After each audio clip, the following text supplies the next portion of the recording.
never know if it could change your life. Take a chance, you're neither wrong or right. You never know if you don't roll them dice. You better roll them dice. You never know if it could change your life. Matt, I'm Yeah, here. I'm sure you've noticed that I have waxed my mustache. Ooh, I have my looks monocle great. and top Waistcoat. hat. I have my cane and my waistcoat. Yes, a watch, pocket watch on a chain, and I have prepared a particularly strong application of laudanum. So I am ready. I am ready to talk about and to delve into the world of Hale, of New Fair. Folks, that's right. We are talking about Candela Obscura today. And we're all on laudanum, and we're all ready to talk about this new role-playing game from Darrington Press, which is, of course, the publishing arm of Critical Role. Yeah, so this is a much anticipated, a very, I don't know, exciting development. We saw some hints of what this was going to be about a few months ago. I think there was an actual play and a little bit of the details were meted out, but now we have the full rule book and all, and we can talk about it. All right, what is Candela Obscura? I'll start with it's a mystery horror game set in its own world that is remarkably similar to interwar or maybe even turn of the century Earth, and in a major city in which players confront kind of cosmic fairy horrors and seal them away for a private multi-level marketing scheme that they work for called Candela Obscura. You are going to notice a lot of similarities to a couple of games that we like, and that's not necessarily a bad thing. I think we should and will talk about the overlaps, but this game bears a lot of resemblance to Blades in the Dark, especially, and also to Wesen, and has plenty of DNA of other games. These are all acknowledged in the intro. This is not like some sort of... We're all very aware of plagiarism these days. Right. There's no...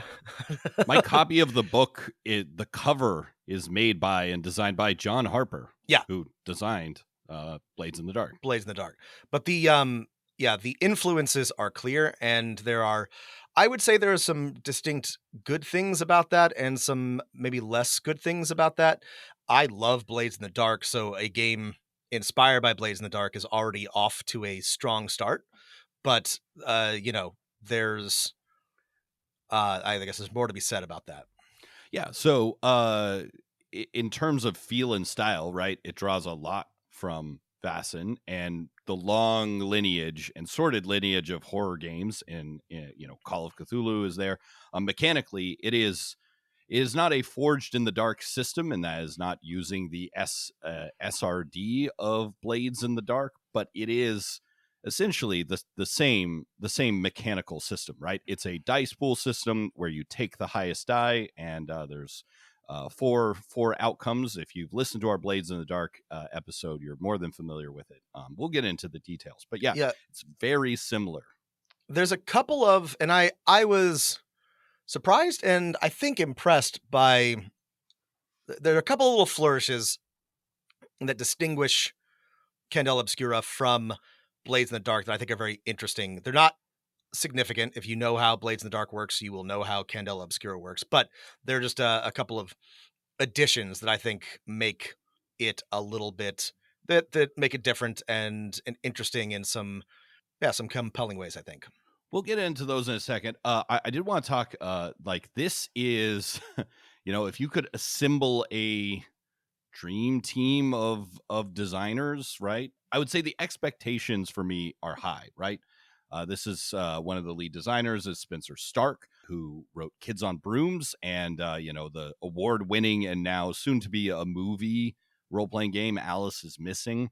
Oh, yeah. Rowan Hall, a noted actor and streamer, is also a designer. So is, hopefully I can say her name correctly, Strass Asimovic, who designed Scum and Villainy, which is your kind of Han Solo hack of Blades in the Dark. And of course, we've got Matt Mercer, Daniel Kwan, all lots of great designers working on this.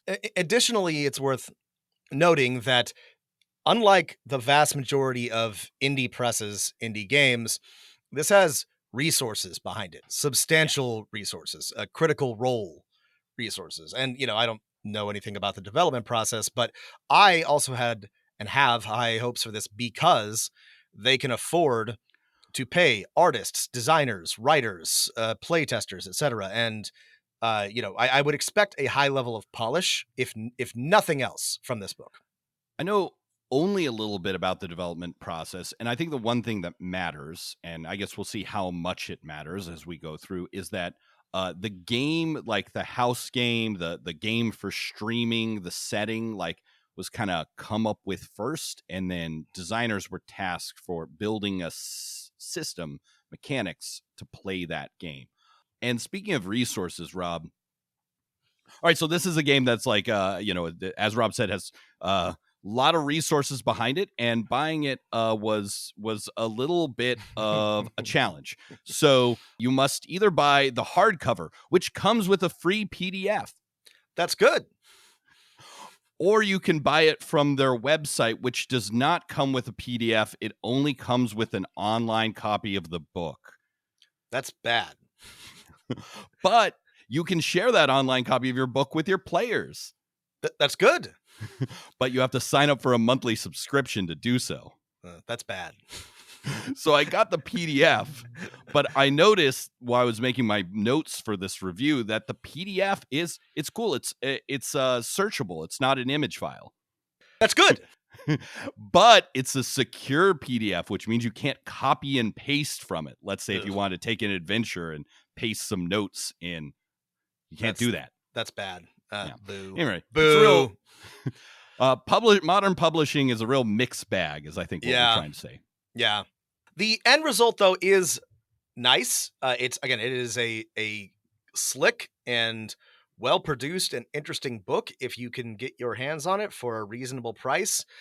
I don't want to accuse Critical Role or Darrington Press of anything untoward, but when I say that there's a bunch of tie-ins and proprietary stuff, and like Matt said, it's a little bit challenging to just go and buy it. I don't think that there's anything nefarious about this. I think that they just wanted a little bit more control over the publishing process, and the end result is that we've got what Matt described, a little bit of a clusterfuck when it comes to just purchasing the book. Right. My own opinion is you should always be able to buy a PDF, and you should be able to copy and paste text out of that PDF so you can make notes for your own adventures, especially when there's a lot of sample adventures. But it's a very minor critique. A lot of people don't feel that way. So I understand it. In case, to be clear, I think that anytime you buy a hardcover book, it should come with a PDF download. Good. And yes, we got every that. single time. I don't really know why that's not standard practice. Paizo does this, and it's great. I'm sure that there's lots of arguments for why, but whatever. I feel like that should be just bare minimum. You bought the book, you own the PDF, etc. But that's okay. It's fine. Before we begin, I have a gripe. Okay. And if let's get our gripes out of the way.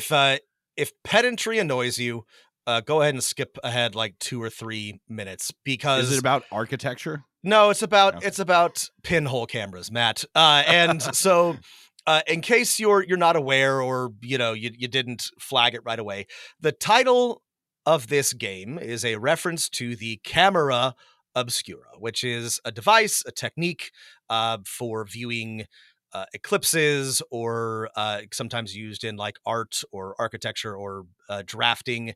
You can made one of these during elementary school. Yeah. You've made one. It's a pinhole camera. It lets you see, it reflects an image, or it displays an image on the back of like a shadowed box, whatever. Candela Obscura doesn't mean anything. It doesn't mean anything. Like I read through the lore. The Candela Obscura refers to the secret society, which all members are, or all players are a member of, a little bit like in Vesson. That's fine. Whatever. They just picked it because it sounds neat. I was hoping for like some sort of, I don't know, lore reason or explanation, or it's like a, steampunk camera obscura or whatever. None of this matters. I'm like, you just picked that because it sounded neat. It doesn't mean anything. Anyway, that's it. That's my gripe. I guess like what a candela is the SI unit of luminosity, right?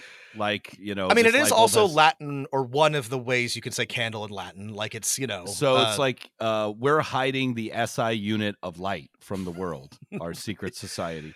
Sure.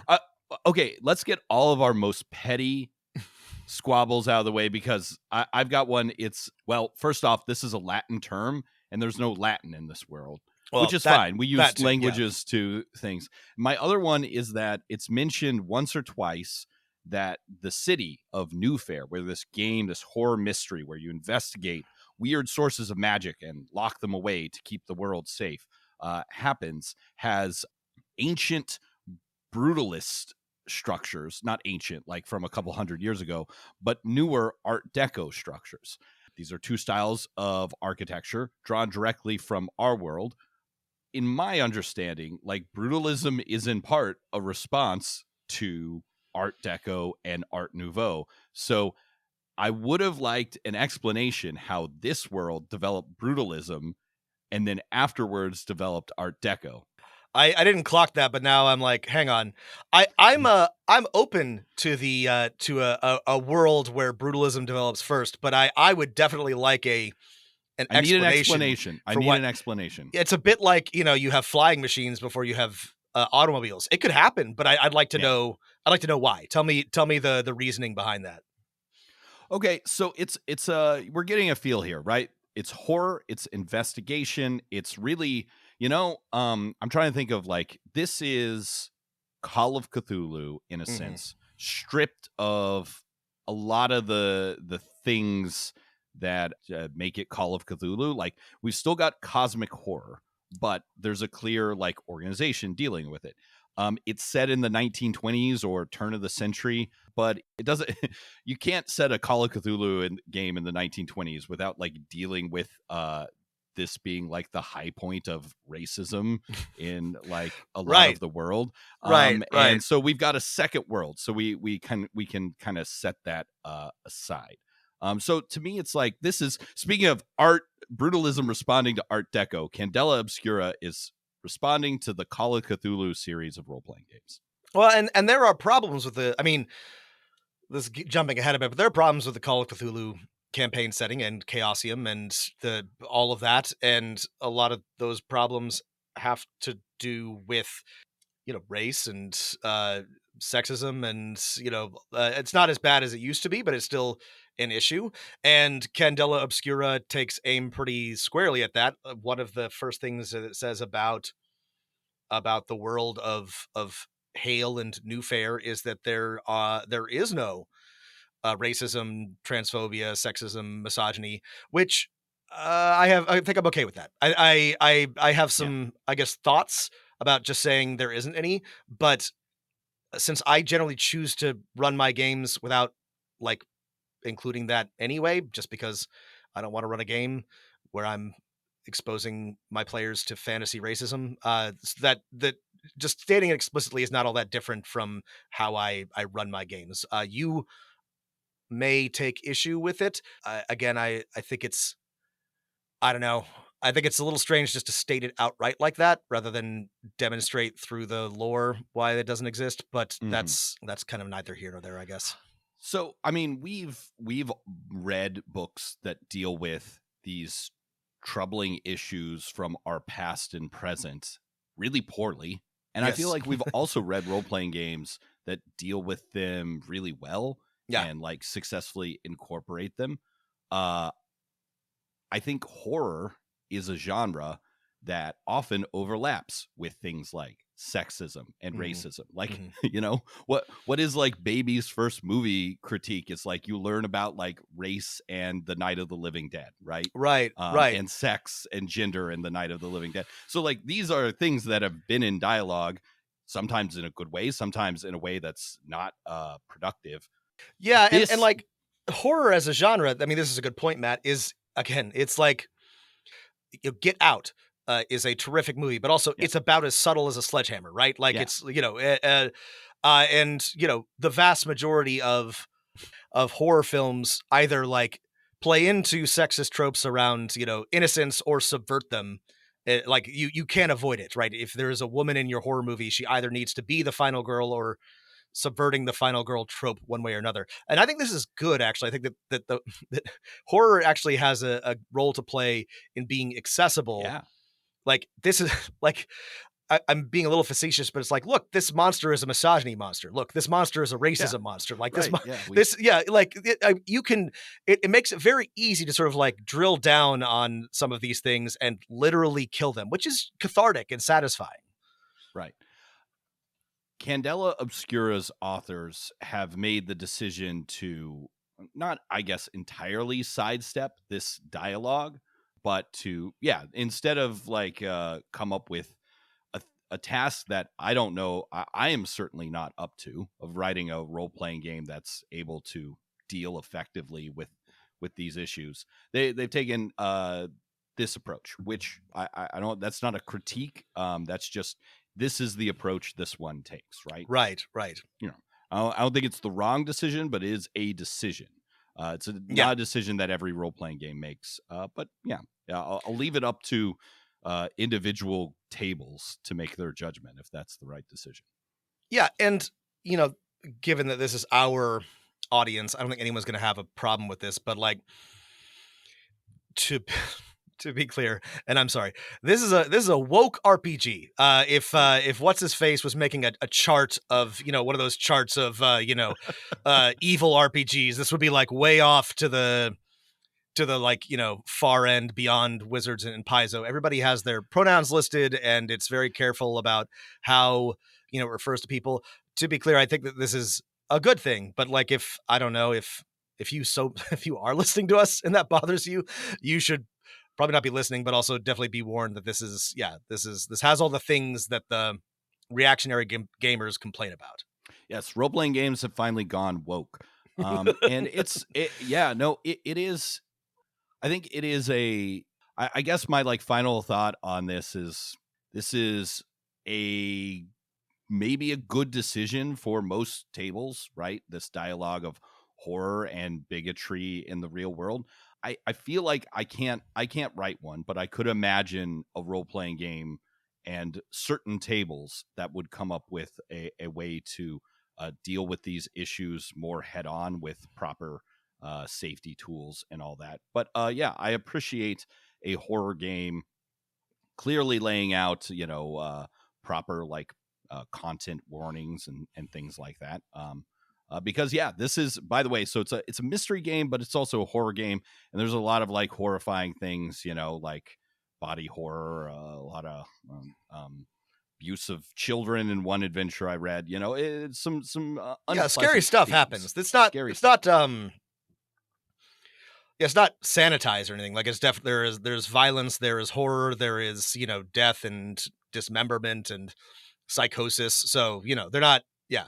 This is also a game that in some ways approaches the like effects of horror head on, and I'm not sure how effective it will be at the table. So, but we got to save that for the mechanics section.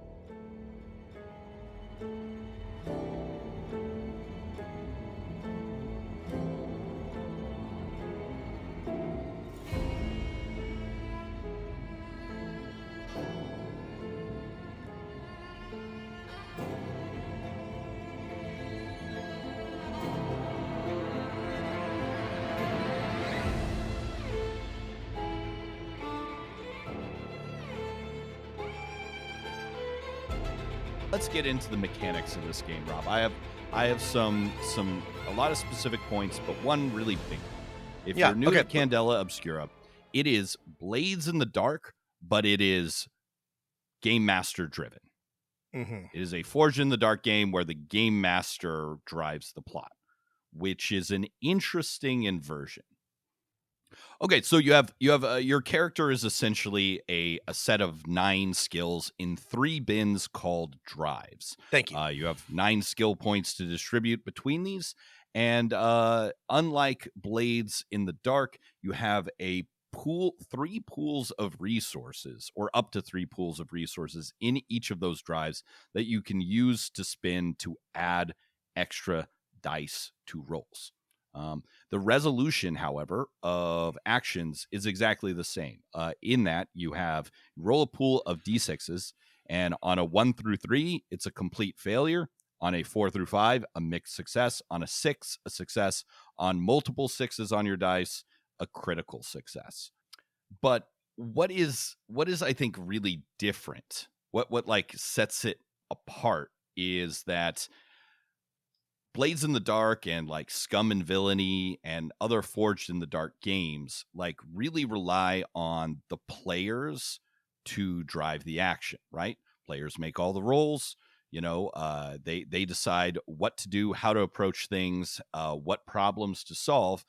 And in this horror mystery game, it is assumed the game master is going to come not just with a situation, but like with a pretty mapped out plot with some actual scenes. There's no like flashback mechanic that players can go back. The playbooks don't have like a friends and rivals table for you to go gather information at. It is assumed that like a game of Dungeons and Dragons, you're gonna write out an adventure for the players to go on. The adventure begins with you telling them what to do through an NPC called a Lightkeeper. So if I have one critique or praise, depending on your perspective, if you're like, I like Blades in the Dark, but I like writing my own adventures, then you might want to check this one out. If you're like, I'm hesitant on whether you can take a system built completely around player action agency and turn it into a pre-written mystery, you might want to be cautious on this one. Yeah, one thing that is pretty consistent throughout, especially in terms of mechanics, and I don't mean this is going to sound worse than it is, but it's like Fisher Price Blades in the Dark. Like all the like, rough edges, simpler. It has been sanded down to a smooth spherical object, and in many ways I actually like the changes, and we'll talk about some things that, because I love Blades in the Dark, but even though Forged in the Dark is a relatively like simple system, I guess at its core, there's lots of parts of it that are complicated, and Candela Obscura makes it simple, and all those systems are cut out. Yeah. And while I really like the player-driven nature of Blades in the Dark, I have personally, as a GM, struggled to get players to engage with player-first systems from time to time. It is not intuitive to a lot of RPG players to be the ones making decisions. And so I sometimes long for the GM-driven games in slow sessions. If your group is good at that, then Candela Obscura is going to, it's a step backwards, I guess, or a different direction, because it takes the framework of Blades in the Dark, simplifies it, and then puts the GM back in charge, which I think is neither a good nor bad decision. It is a decision, though. Yeah. Here's the like flip side of that decision, right? Forged in the Dark, or Blades in the Dark, right, has all these subsystems built around this very simple action roll that is almost everything in the game, right? Remember, there's heat, you have a vice, you can push, you have stress, you have harm, you have coin and load, and your crew abilities, and all of these systems through special abilities or other mechanics feed back into each other to create that heist loop that never ends until you all get really fucked up. Right, until you're all so fucked up you have to retire, yeah. Right. And I think when I opened this, I was expecting to see new systems, right, built around the horror mystery genre as opposed to the horror heist genre. I don't know if that's a real genre, but that's Blades in the Dark. And there's not that. There are some new systems, and we'll talk about them in a second, but we are missing the very complicated but very elegant clockwork-like systems of the other Forged in the Dark games. Yeah, we should let's talk about though the big thing that is different, which I think is not as intricate, but I do think has a sort of a very interesting virtuous cycle which drives a certain type of play. And that's Yes, gilding. drives and Guilds. and gilded dice. You have 3 pools of drive on your character sheet based on the 3 main groupings of actions. You have a maximum of these, and they can be quite difficult to replenish during downtime. You might not always get them back, but you can get them back in play by using a gilded dice. And just by the way, spending a point of drive lets you either aid another person in a task and add a dice to their task, kind of like taking stress in Blades in the Dark, or it lets you add dice to your own rolls, which can be really, really powerful. Because as we know, the difference between rolling 1 dice and 3 in Blades in the Dark is a huge jump in your chances of success. Yes. However, you will have 2 actions as a starting character on your character sheet that are gilded. And when you take those actions, you get to add a gilded die, which should be a die of a different color or rolled separately. And if you decide to take the result of the gilded die instead of just your highest result, you regain some of your drive. So the virtuous loop you're suggesting, it encourages certain character archetypes or classes or players to take those actions and then take a result that maybe isn't the most beneficial one to regain points that they can use later. Yeah, and the drives we're talking about, these align to attributes in Blaze in the Dark, and they are nerve, cunning, and intuition, which are exactly what they sound like. And there are 3 skills under each. And your drive, the points in your drive, again, you use it for everything from helping others to adding dice to like soaking damage, which we'll talk about a little bit more later. So it's really useful, right? But this is a finite pool. And so you are encouraged to take actions that are gilded. And even if the gilded dice is a fail or a qualified success, it still might be worth taking that over your success to get some drive back. And I think that this is a really clever system. I think this is very innovative. When it's interesting, I think it's fun. I think it really and I think that it also like this by itself sort of like pushes players to act in a certain way, which I think can be good if players are stuck on like what to do. And which is a thing that does happen a lot in games. And so if they know that they have gilded actions, they're going to be trying to look for opportunities to use those gilded actions. Right. It is a really great mechanical idea to encourage players to fail or have a mixed success when they have another option and make them make that kind of tough choice.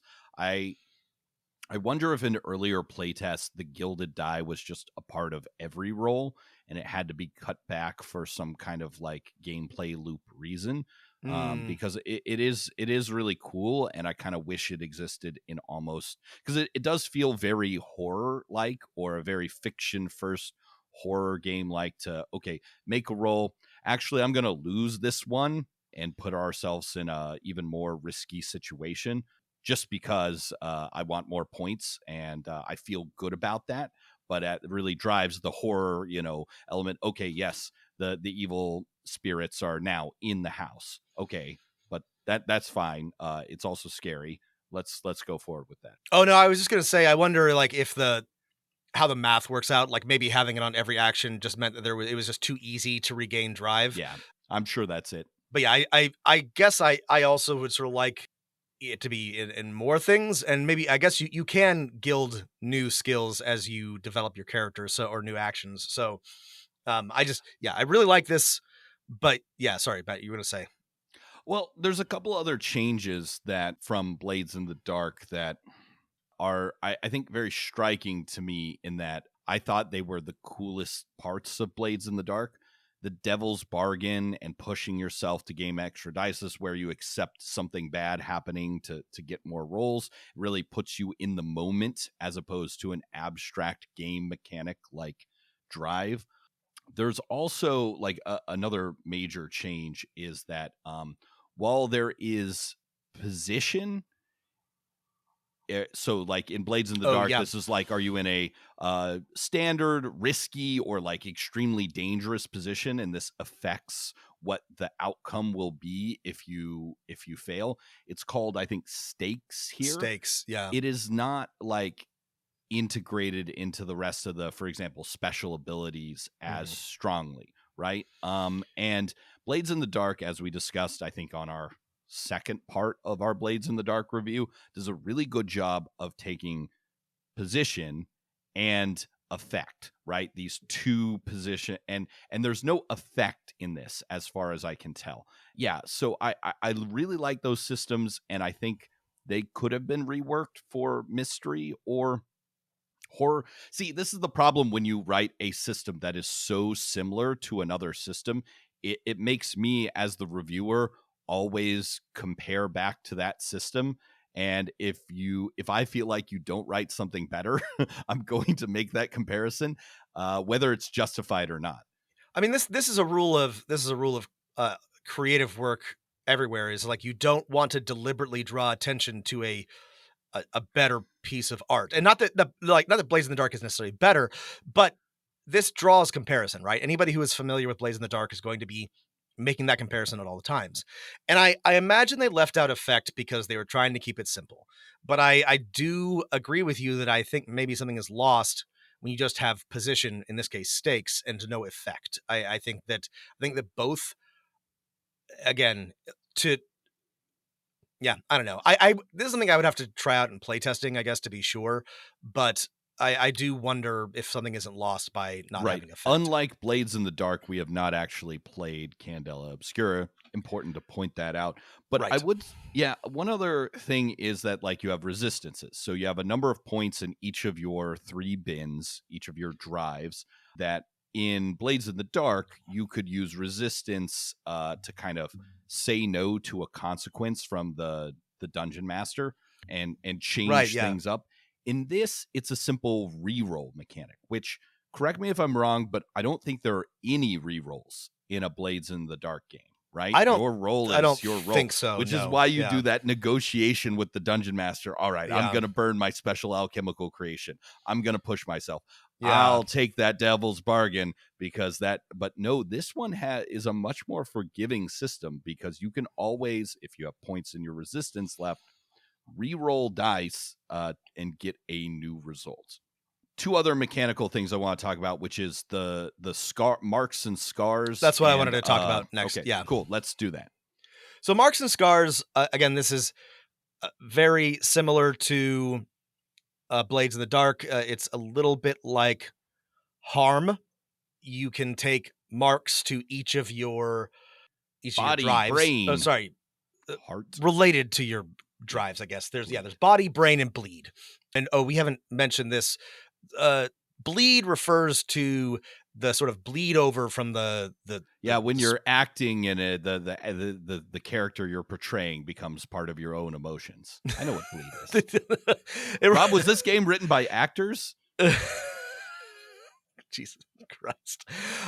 When you're too close to the spirit realm, or you spend too much time near a phenomenon, you will sometimes experience a magical corruption. By the way, magic is always spelled with a CK in Candela Obscura. It's magic. Anyway, it's old timey spelling. Old timey spellcasting, occulty and esoteric and serious. Yeah. So depending, again, this is a lot like Blades in the Dark. If you are punched by a goon, you might have a broken nose. If you witness something horrible, you might have flashbacks. And if you stand too close to a ghost emergence or something, you might be literally haunted for a while. And these, like harm, can be healed, but if you get too much of them, you develop a scar. And scars, I think, are kind of neat, because if this happens too much in Blades in the Dark, you pretty much have to retire the character. Like, there's not any good way to you're taking that -1 die, and there's only so much fantasy opium you can smoke. Which is deliberate and part of what I like about Blades in the Dark. But this, instead of permanent harm that is just a flat negative, you develop things that are sort of a bit of good and bad. And here's a couple of examples. And I kind of like this approach. So, for example, if you have a body scar, your arm was crushed by a monster, you lost your right arm. This says maybe you're less aware of your surroundings, but eager to prove that you're still capable and strong. So you have -1 to survey and +1 to strike. Or something like you were trapped in a burning building, so now you have a fear of enclosed spaces for a brain scar. You're not as detail oriented, but you look out for future danger. You have a +1 to focus and a -1 to focus and a +1 to survey. I think this is interesting. It means that your character will develop strengths and weaknesses based on their various traumas. I think this is a cool approach. I think this is interesting. Right. One concern I had when looking at it is I'm not sure that most characters will always have the appropriate points in a skill. Like, I think it's pretty likely if you follow kind of the recommended character creation things of the 9 skills, you might only have points in 5. But, the system does kind of encourage you to, whatever the trauma is, you decide how you move the points around. So I like that it's like, okay, your character changes. We're not in the, what do you call it in game where it's like the suck hole or something, where you start to suck and then you just suck more or something. Sorry, I think it is just the suck hole. Yeah, something like that. Yeah. Right. It's a negative feedback loop, right? Right. Is what I meant to say. Everyone ignore my Freudian phrasing here. Yeah, it avoids that, right? It means your character is now focusing on something else as opposed to the things they brought to the table at the beginning of the adventure. And I kind of like that. Scars. So you do have you have drive, right, to add dice to basically anything without accepting a devil's bargain or pushing yourself. You have your resistances to re-roll dice. But even with that, you only have the space for was it three marks? 3 scars. Three marks before scars. you get a scar. Right. And then once you get a scar, you only have space for 3 scars. And once you get your 4th, table/character narrative fiction choice, you're dead or you're retired, like in Blades in the Dark. Yeah. So it's a little bit less punishing on the way there than Blades in the Dark, but the end result is roughly the same. And yeah, you can use gear and you have resistances. It's more forgiving than Blades in the Dark. It's also much easier to heal these things. Blades in the Dark, you have to do this in downtime and you have to find the right person and make a circle, and it can, if you roll badly, nothing happens. So it's a lot easier in Candela Obscura to heal marks between adventures or even during adventures, during investigations, I think they're called. Right. But yeah. But scars are permanent, right? I think there might be like one special ability in the game that maybe will let you redo one, but it is intended for most characters in most situations. You get a scar, that's with you for the rest of that character's adventuring life. Speaking of characters, there are 5 roles, and within those roles, 2 essentially specialties, subclasses. Unlike Blades in the Dark or the other Forged in the Dark games, which are just kind of a broad sampling of more like your role, like the playbooks, you could build a whisper that's an occultist, a whisper that was once a stage magician. You could build a spider that is a fast talking used gondola salesman, or a spider that is in fact a criminal mastermind. These within each role, like face or occultist, there's 2 very very clear things, like doctor or professor. These are a lot more like classes than playbooks. And I imagine that if you like the playbook approach, you probably won't like this so much. But I didn't hate it. And I think that it's just a different approach. It gives your players a lot more of literally a role in the circle, in the party. Yeah, those roles are face, muscle, scholar, slink, and weird. Right. And yeah, and this I guess the sort of takeaway is this trusts players a little bit less to figure this out on their own.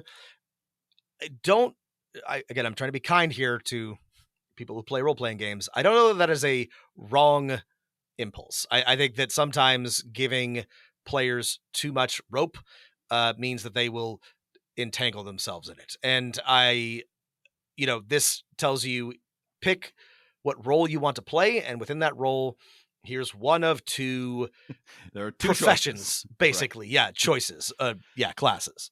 It's like, but to me, like the setting and stuff, for example, within the role of scholar, right? It's professor or doctor. And it's like, what if I want to build an engineer who once experimented with creating alchemical or magic with a K devices? Well, I can't really be a medium. That doesn't, right. The skills that are defaulted there and the special abilities have nothing to do with gear or devices. There's just like a lot of character concepts that have fallen by the wayside because, again, I think you pretty much have to be one of these 10 jobs.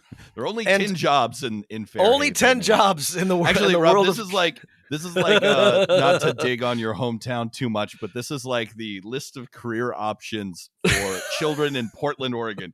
You can be a journalist, a magician, a professor, or an occultist. Those are the acceptable jobs. Those are the jobs. Oregon. Those are the choices. No, I agree on this. And, if I wanted to be muscle, which I undoubtedly would, I have to be either an explorer or a soldier. Like, I can't be criminal is a slink. I can't be like, a gang tough who decides to join Candela Obscura. And you might think that you could just, skin this a different way or, move things around, but actually they're tied in pretty closely to certain abilities. So it would require, it's not just like a coat of paint. It would take some doing to be able to be like a detective that's a face, or a professor that's a weird, and that's, I do think that's kind of a bummer. I agree with Matt on this, but I understand why they approached it this way. The next, one more gripe, and then one more thing I really loved about the mechanics and character creation system is Rob's right. Everything is dumbed down, right? In Blades in the Dark, each class had this like really long, sometimes very unique gear list, plus there was a long list of unique gear, and you could set up your load. You can take a lot of stuff or a little bit of stuff. In this one, there's 6 options, 3 of them generic, 3 of them unique for each of the specialties. And whenever you go on an assignment, you pick 3, right? It is really, really, really simple. The more substantial critique, Rob, comes back to taking a system that is designed to be player focused and without too much modification or other systems to support it, make it a really GM driven mystery adventure, right? Where you're expected to, write the kind of scenes and the story beats. You don't just come up with, here's a horror thing. We have a built-in set of mechanics for gathering information and a built-in set of mechanics for the heist, aka the confrontation and the escalation. No, it's treated more like, it's assumed that your play is no different than playing Savage Worlds or Pathfinder 2E. And I saw this, I listened to the first episode of the actual play. I watched the first episode of the new one, right, Tied in Bone. Okay. So Tied in Bone, and Rob, if you're feeling feisty, you can insert a clip that starts at 21 minutes and I think like 30 seconds, where the very first roll of the session starts. Cosmo and Lightkeeper Nakari, with a very distinct tightening of their eyes that I think they didn't hide that well as you approach. Would you like to make the first roll of the game? I would love to. Go ahead and give me a read. Okay. I will roll 2 dice and take the lower of the 2. Oh, great. No. Starting off on a strong foot. Chapter 3. 6. Oh. And a 3. It is very obvious. You look for trouble and you look for the signs of brewing trouble on people as things begin. But there is something in the lack of hostility that accompanies this coldness that doesn't ping enough in your mind to worry too much about it. Now, you and I know as game masters who have run Blades in the Dark like type games, right? When a roll happens, shit is going down no matter what. And it's the thing that I love about the system. There are no inconsequential rolls. Maybe it was just a new group of players getting used to each other. Absolutely, that was probably what it is. But I think behind it was just a little bit of this GM focus where you make a roll, but and the player makes a roll, or maybe they've played it by now. The player makes a roll, and that player failed. Something bad should happen, right? If I was in Blades in the Dark, I'd be, the situation goes to risky. The person you tried to read gets disturbed, and now there are 10 orderlies in this sanatorium, and things are going to be more complicated from here on out. But there was no consequences, right? Which is, again, because maybe it's not forefronted enough, right? The rules are definitely there. If you fail, you must take consequences. Yeah. But in Blades in the Dark, they're so integrated. Yeah. Okay. There's my rant over. Yeah. I mean, about the actual play, like, this is to me, a known issue with Critical Role is that it's meandering. But what the beautiful thing about Blades in the Dark, and is exactly what Matt described, is that it is specifically designed to get you right to the action. Like, it everything about it is written to drive the game forward. And that's hard to do, because I would say probably one of the top 3 issues with playing TTRPGs and getting people to come and continue coming to play them is the pacing. Yes. Even if you're an experienced GM, and my, I don't know, to the extent that I have an expertise as a game master, as a person, it is keeping the game moving, and that is I can hard speak to this. earned. You're 100% correct. You are great at this. And it's a lot of work, and it required it took a lot of developing that skill. And what's beautiful, again, what I love about running Blades in the Dark is I don't have to work so hard, because the game just does it for you. And that's what's really cool about it. Things get worse whenever anyone tries to do shit, and it makes it fun. It's like, what will happen next? Well, the players will try something, and either they will gain something incredible, or something bad will happen. Shit will hit the fan. Yes. I think it's the way the rules are written, which assumes, listen, Dungeons and Dragons has trained thousands of GMs, and to have rolls, and then nothing happens, and the game comes to a standstill, and it meanders, and it's hard to break away from that. And I don't think this rule book does a good enough job in helping game masters break away from that, even for someone on the inside. So, with that in mind, there are some things that one thing I did like about the characters, the roles. I think I know what you're going to say. We'll find out. The specialty is what I was thinking of. I like, so they come with abilities, and I love the way the playbooks are set up in Blades in the Dark, but the abilities are very complicated, and every group I have ever played with has really struggled to choose and understand their playbook abilities. These are really well written. They're impactful, and they're interesting. And there's you have 3 possible abilities for your role, and then 6 or so for your specialty. And there's simple things like, if you can soak once a day, if you're a mind class, and if you're a face, you can ask the GM something. These are fun. These are interesting. They're easy to understand, easy to implement. And if I could just staple one thing from this into Blades in the Dark, it would be this section, because I think it really does a good job of giving your players something neat and impactful for the role and specialty they've chosen. So I thought that this was particularly well done. Yeah. Another thing that was absolutely amazing, and if you do get this book, you should absolutely steal for all of your games, is the intra-party relationships. Again, Candela Obscura focuses more on players than GM agency than the world. Like in Blades in the Dark, you're given relationships automatically as part of building a character with all sorts of scum and villainy in the city of Dustfall. This game instead gives you relationships with your party, and the sets of questions and the relationships for there is like the best curated list. Many of us have done this during our session 0, right? Develop relationships between the player characters. This is the best list I have seen in any book, and it is those 3 pages are top notch. Again, these are things that exist in other games, but I really, the relationship questions and the prompts, and this is very well written and very well implemented. I really like it.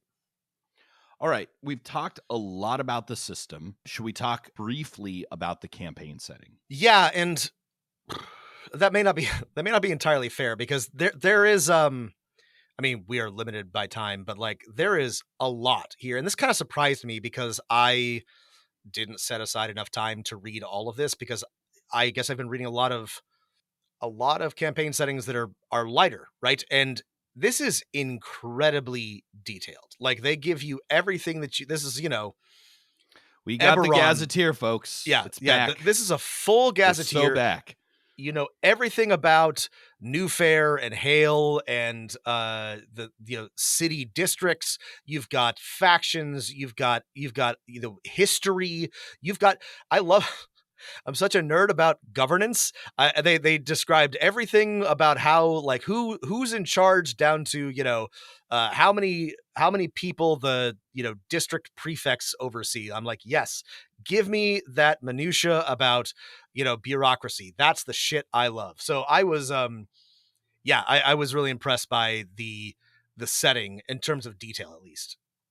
I love the setting. I do is interesting to me that we now moved far enough away from the 1920s, from the interwar period, because there's a lot of descriptions that are like, there's a real feeling of hedonism and living in the moment and nihilism after this takes place a couple years after the last Great War. That's kind of lost generation. But then there's also a bunch of stuff that's like really turn of the century Gothic horror.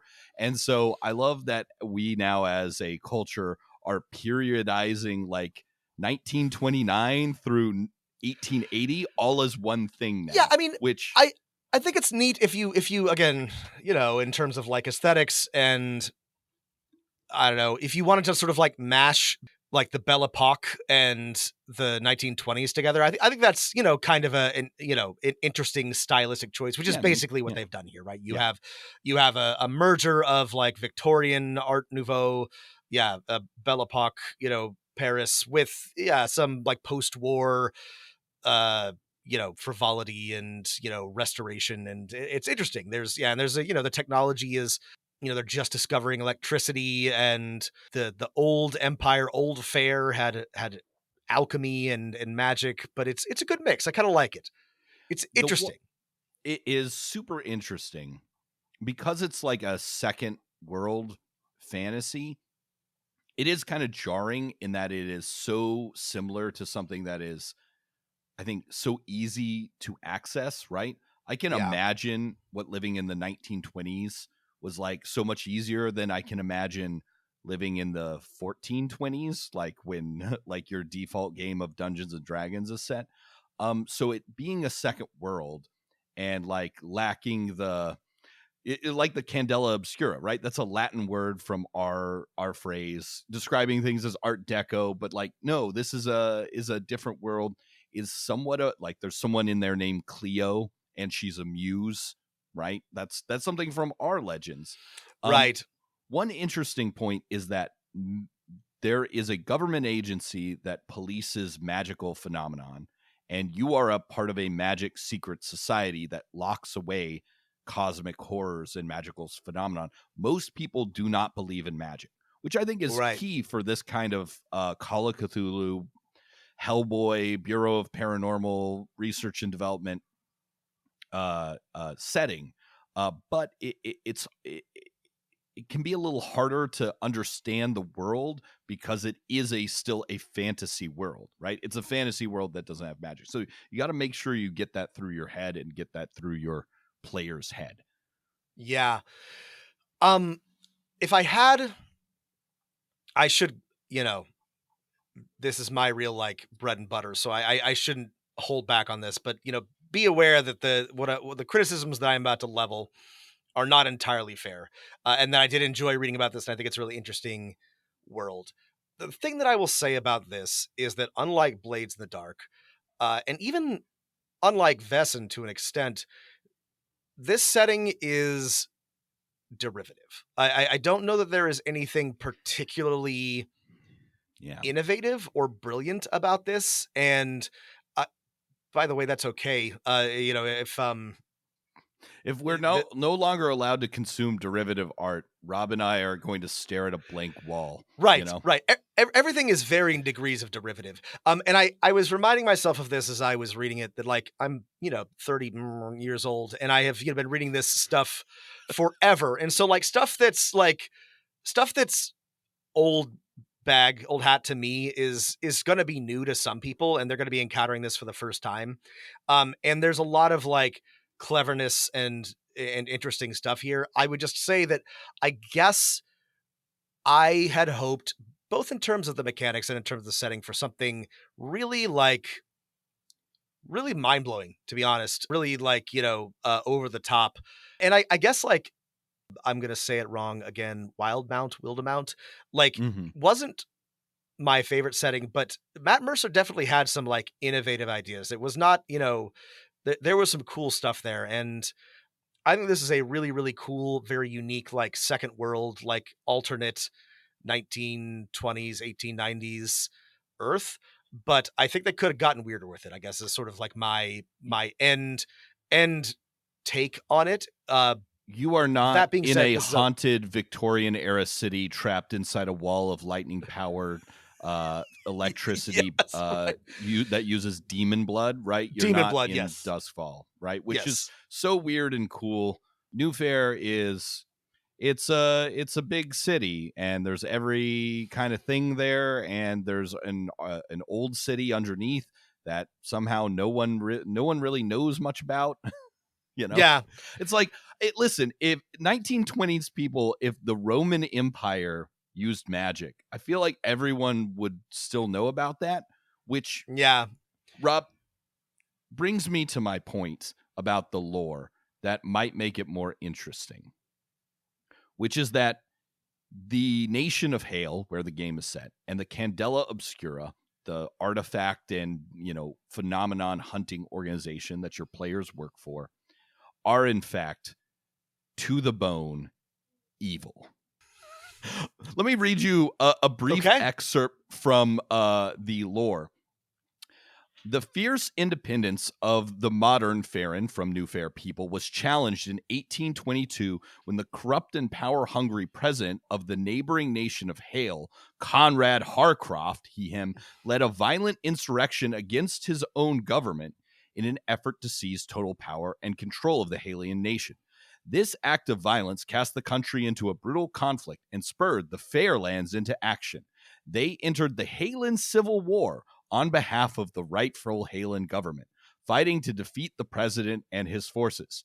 Together, the Fairlands and the legitimate government of Hale defeated the corrupt president and his loyalists. To prevent this heinous act from happening again, the Halan government permanently stripped the presidency of its executive powers and offered the Fairlands admission to their nation state. The citizens of the valley accepted this offer, contingent upon agreeing the triumvirate was granted, which is the ruling body of New Fair, granted vast legal autonomy to continue to govern the Fairland regions. Rob, does this not sound like some revisionist history written from an in-world perspective where New Fair actually conquered Hale? Yes. Well, and I'm glad you brought this up because, it's also like not at all hidden that the government of New Fair of Hale is a police state, like that it is a union of like the government, like the religious authority in the ascendancy, and like the cops in the periphery, I think is what the third arm of the triumvirate is called. And that it is literally just a fascist state that you know, exist ostensibly to protect people from the, you know, the threat of phenomenon from the flare, the world beyond. It's also like if you read like the little like history of the Fairlands of Hale, like they win the war by committing like a heinous war crime. Like they unleash like an electrical like device on their enemies in the battlefield and like kill tens of thousands of people.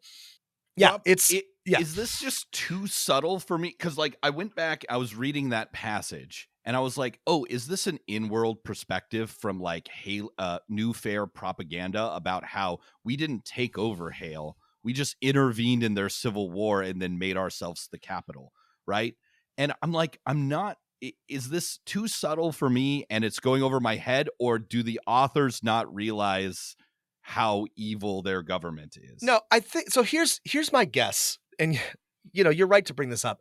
I think that they are clear that it's supposed to be evil, right? Okay. They know that, but they haven't done a very good job of like of making that tension palpable or interesting. Like they've clearly written that these things happened, and this is like, you know, again, a autocratic police state, militarized, that, you know, again, did horrible things, but like you don't see that, you don't feel that, like it doesn't really seem to matter very much. Like you're still the good guys. Like you know, you're supposed to maybe like not trust the various like government agencies, but you still work with them as Candela Obscura.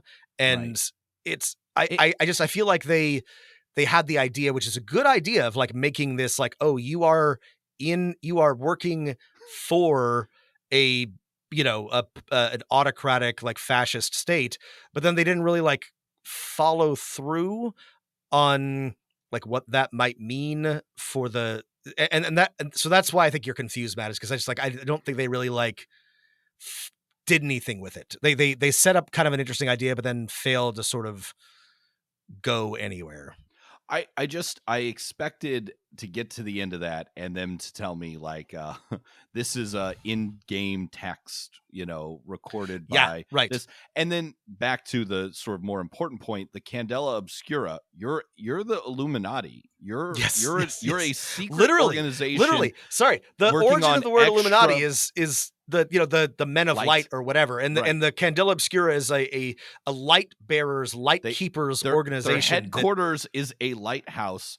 They're an interdimensional lighthouse. Yes. They're an extra legal organization in an era that assumes some degree of like citizenship and like popular sovereignty that takes away powerful artifacts from people, right? And now sometimes they're taking away from the government so they can't use it.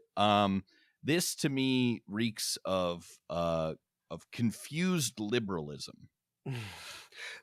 That's kind of my thought too, is that like I feel like they were trying to like, I don't know, make a critique here or do something interesting or challenging, and I appreciate that. I feel like it doesn't really come together. Like it doesn't really like there's not like a coherent, like you can like have it would be maybe more interesting as a game, right? Especially a horror game, if like it's very explicit that the state is the bad guys and maybe your organization is also the bad guys. Yes. And we've played games and talked about scenarios like that where the challenge and tension of how do you choose to like work within this system? Do you challenge it? Like, are you forced to continue to sort of like participate in this, you know, broken world? Those are very interesting questions, and those are very fun to play. I don't think that Candela Obscura really does anything to like ask those questions or challenge players in that way. Right. The cops are there. They're not explicitly evil. You work with them sometimes, but sometimes they try and take credit for things that you do. And that's just kind of seen as annoying. I don't know. There's some seeds of some interesting stuff here. Well, let's move to sort of like general takeaways then, because this leads directly into into one of them for me. Okay. And that's that Fire away. they the like monsters, the phenomenon, the bleed, like it's horrible. There's horror. It is scary. But I feel like this kind of gets back to what we were talking about at the beginning. A lot of, again, not to, I guess it's a little ironic, but like, the real thing about horror is like, turns out it's man. Like, the real thing about horror is that people are horrible. And I think that this setting, this book really pulls its punches on the people are horrible part of horror. Right. And that's a choice you can make. But if like the type of horror that you are telling is there are monsters and they're bad, that honestly feels kind of like fairy tale to me. And I guess like that's maybe like a preference thing. I don't know where I am, but like not that I particularly enjoy like really like gruesome, slasher horror or whatever, torture porn or whatever. But like if you're making your people all, I don't know, just sort of like generically okay, and then telling me that they're the bad guys without like showing me that they're the bad guys, then it falls a little flat. And that was, that's not enough to really like doom the system for me. But I did notice it as I was reading it, that I felt like everybody was just like a little bit much too sanitized for what I was expecting from a horror game. Yeah. I have to agree. It horror we've talked about is maybe the hardest thing to do in role-playing games, because boo, are you scared? No. Right? I mean, so I will say here's a positive takeaway. So I don't think this is the last word on horror and physical or mental disability by any means, right? But it was I think a good faith attempt to move the conversation forward. And, I think that's sorely needed, Matt is probably going to disagree with me on this, but I do have to say, I've spent a lot of time hedging and we've been very critical, but I ultimately think this is very good. And I think that it is very well polished. I think it's very accessible. And I think that I'm very curious to see what happens, what the level of adoption and popularity is of Candela Obscura. But even though Blades in the Dark is an indie darling, it has nowhere near the reach that Critical Role has. And I think this is a lot more accessible than Blades in the Dark. Like I wish that I could say something different, but I think this is way easier to pick up and play than Blades in the Dark. And I think it is probably going to be more popular. Like I think that this is probably going to be a really neat entry for a lot of people into role-playing games that are not D&D. Just because it is not entirely to my taste does not mean that I don't think this actually has serious potential appeal. Well, here's my final and laziest thought, right? I think the laziest thing a reviewer can say, but often the truest thing is like, well, it's not the game I would have wrote, right? But I mean, I think that's valuable, Matt. But, I think it's important for people to know, like that. Yeah. It's not for us or not for you. It's maybe for me. I'm middling on it. If I wanted a Forged in the Dark game that was horror mystery, I want mechanics that make running horror and mystery really tight and cool. And instead we got a stripped down version of Blades in the Dark that is simple and maybe more approachable, but it's going to be writing an adventure. It's going to be a chore for me. So, I don't agree with making this a more GM focused narrative game as opposed to a player focused one. But again, that's like, that's a critique is like, well, if I wrote it, it would be this, right? Well, I didn't write it. So that's just like, it's just like my opinion, man. So, yeah. Like, I mean, there's no mystery structure, right? There's no mystery loop. Like, yeah, you can use dice instead of clocks, right? Oh, that's cool. You've got scars. That's a really neat innovation. I like how the mechanics of that work. Those don't feed back into like a really clear, like the GM advice, and we didn't get into the mini sample adventures, which I appreciate here. Oh, yeah. Are completely separate from the like mechanical advice. Right. And I would have liked, and what I expect from something based on Blades in the Dark is those two to work together. Yeah. I mean, the main problem with this game is that I think it sort of pales in comparison to Blaze in the Dark, which is such a well-written and elegant system and setting. If And you're not familiar, most games pale in comparison to Blaze in the Dark. Yeah. We're just making this comparison because it's so similar. right? And when this came out, there were a lot of people, myself included, who said this looks just like a hack of Blades in the Dark, and it is better than that. It is more than just a Yes. hack of Blades in the Dark. That is not a fair comparison. They have made substantial changes. I do still kind of wish that it had been more different. It's better than like my worst fears, which were that it was going to be just a Forge in the Dark, paint job with Critical Role attached to it. So I am actually very impressed that they did some really like new things here, but I would have liked it to be even more different, because the thing is that it continues to make me think of Blades in the Dark. And again, going back to what I said before, I think it's more accessible. And if you don't know about Blades in the Dark, if you haven't played it, this is going to be super cool to you. And fair, right, wrong, Matt, I feel like a lot of people who pick up this game are not going to know about Blades in the Dark, even if they read the introduction and then like go pick it up, and they're going to say, wow, this is amazing. And it is amazing. It's just not as amazing as Blades in the Dark. Yeah. For me, I guess my final thought is I'm really looking forward to and hoping for Candela Obscura 2E. Because there's a lot here that is really good. And yes, okay, I did get tired reading through the world building where there's the Hail, the Verge, the Shiver, the Triumvirate, the Vast Chasm, Far Away. All the words are too. There's not enough proper nouns. It's a little uninspired, to be honest. Yeah. The gazetteer of the city was really cool. And I really like, the scar mechanic, and I really like the relationship advice. And, I like the idea of trying to move the cosmic horror genre out from H.P. Lovecraft's, white racist shadow. But for me, I got to play one shot of Vaesen. I'm going to run it at a con. If I want this feel, I'm at the moment, I'm sticking with Vaesen. Yeah.